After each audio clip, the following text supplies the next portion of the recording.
একজন অমুসলিম বিধর্মী যদি কোনো পশু জবাই করে তাহলে ওটা বিসমিল্লাহ বলে খাওয়া যাবে। কিন্তু একজন কাফের বেনামাজি মুরতাদ যদি কোনো পশু জবাই করে তাহলে পশুটা অপবিত্র হয়ে যাবে, ওর খাওয়া যাবে না, পশুটাই অপবিত্র হয়ে যাবে।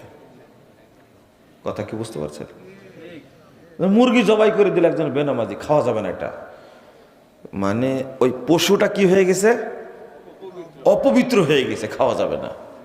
কিন্তু একজন অমুসলিম যদি জবে করে, ইহুদি খ্রিস্টান জবে করেছে, এটা কিন্তু অপবিত্র হবে না। কোনো মুসলিম যদি খায় বিসমিল্লাহ বলে, তার জন্য খাওয়া কি জায়েজ। কিন্তু বেনামাজির জবে করা জিনিস খাওয়া যাবে না। উলামায়ে কেরাম এ ব্যাপারে খুব শক্ত। এবার কি বুঝতে পারলেন বেনামাজি কত খারাপ?